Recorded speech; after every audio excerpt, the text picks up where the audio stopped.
সুপ্রভাত বন্ধুরা, আশা করছি তোমরা সবাই ভালো আছো। আমিও ভালো আছি। এই ঠান্ডা ঠান্ডা সুন্দর সকালে তোমাদের সবাইকে আমার চ্যানেলে স্বাগত জানাই। আমার কাছে বছরের 6টা ঋতুর মধ্যে শীতকালটা সবথেকে বেশি আরামদায়ক, কারণ আমি বেলায় ঘুম থেকে উঠি, বেলায় কাজকর্ম সারি। আমার মতো তোমরা কে কে আছো শীতকালটা এরকম অলসতার মধ্যে কাটে, আমাকে কিন্তু কমেন্টে জানিও। আর শীতকালে আরও একটা জিনিস যেটা ভালো লাগে সেটা হচ্ছে শীতের পোশাক পরতে। আমার তো ভীষণ পরিমাণে ভালো লাগে। শীতকালে ছোটোবেলায় আমার দাদার জামা প্যান্ট আমি 2-3টে করে পরে বসে থাকতাম, আর তার উপর থাকতো সোয়েটার চাদর। এখন ওইসব দিনগুলোর কথা ভাবলে ভীষণ হাসি পায়। আর যখন জামা প্যান্টগুলো আমি খুলতাম গা থেকে, তখন সবাই গুনতে বসতো 1, 2, 3, 4টে করে, আর হাসাহাসি করতো আমার বাড়ির লোকজন। এইদিকে শীতের সকালে আমার শাশুড়ি মা বাজারে গিয়েছিল এবং টাটকা টাটকা শাকসবজি নিয়ে এসেছে। কি সুন্দর ফ্রেশ ধনেপাতা, চারিদিক ধনেপাতার গন্ধে যেন মোমো করছে বাড়িটা। আর আছে ফ্রেশ পুঁইমিটুলি। পুঁইমিটুলির চচ্চড়ি আমাদের বাড়িতে সবাই খুব ভালো খায়, আর এই সময়ই তো পুঁইমিটুলিটা পাওয়া যায়। একদম কচি কচি পুঁইমিটুলি নিয়ে এসেছে। আর তার সাথে আছে হিমচে শাক। হিমচে শাকটা অনেক দিন পর পেয়েছে বললো বাজারে, একদম ফ্রেশ পাতা, ওই জন্য নিয়ে এসেছে। হিমচে শাকের যে কোনো রেসিপি আমার শ্বশুরমশাই খেতে ভীষণ ভালোবাসেন। হিমচে শাক বড়া, হিমচে শাকের সিদ্ধ আলু দিয়ে মাখা। এদিকে ফুলকপি কেটে রেখেছে, কারণ কাটাপোনা নিয়ে এসেছে বাড়িতে। কাটাপোনা দিয়ে ফুলকপি দিয়ে তার সাথে আলু দিয়ে একটু ঝোল ঝোল মতো রান্না হবে। আর এখন ফুলকপির দাম যেহেতু একটু কমেছে, কখনো 25 টাকা কখনো 30 টাকা দিয়ে ফুলকপিগুলো নিয়ে আসে, তাই প্রতিটা তরকারিতেই ফুলকপি দেওয়া হয়। আজকে অন্য দিনের থেকে ঠান্ডাটা অনেকটাই কম লাগছে।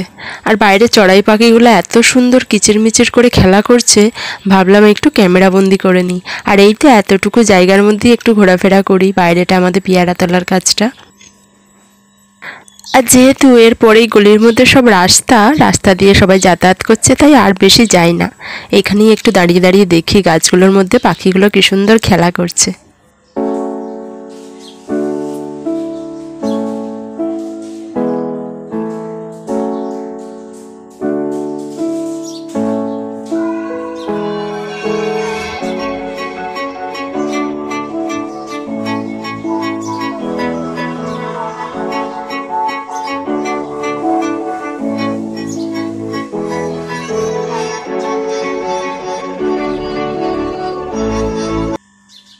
এগারোটার সময় যখন জল এসেছে, ভাবলাম এইগুলো ধুয়ে রেখে দেবো, কিন্তু ভাবছি না, ধুয়ে রাখলে আবার যদি নষ্ট হয়ে যায়, কারণ এই রান্নাগুলো কালকে হবে।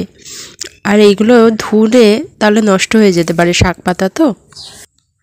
আর শাক পাতা সবসময় ভালো করে না ধুয়ে রান্না করা যায় না, একদম পরিষ্কার করে এখানে ধুতে হয়, কারণ এখানে তো আর টাটকা টাটকা জলা জমি থেকে তুলে নিয়ে এসে বিক্রি হচ্ছে না।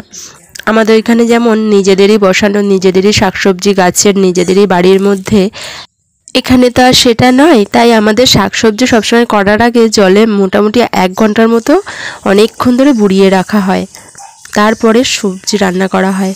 এদিকে পালং শাক ছিল, পালং শাকের তরকারি হচ্ছিল। আর এই শীতের দিনে ছোট ছোট পালং শাকের মিষ্টি মিষ্টি চচ্চড়ি খেতে কিন্তু ভালোই লাগে, সেটা রুটি দিয়েও ভালো লাগে এবং ভাত দিয়েও ভালো লাগে। এদিকে আমি সকালে পাউরুটি খাবো ঠিক করেছি, তাই আমার শাশুড়িমাকে পাউরুটি আনতে বললাম, আর এনে দিয়েছে। এই পাউরুটিটা একটু সেঁকে নিচ্ছি, কারণ একটু গরম করে নিলে তাহলে খেতে আরও বেশি ভালো লাগে। আর আমার এই রকম মিষ্টি গোল পাউরুটি খেতে কিন্তু বেশি ভালো লাগে।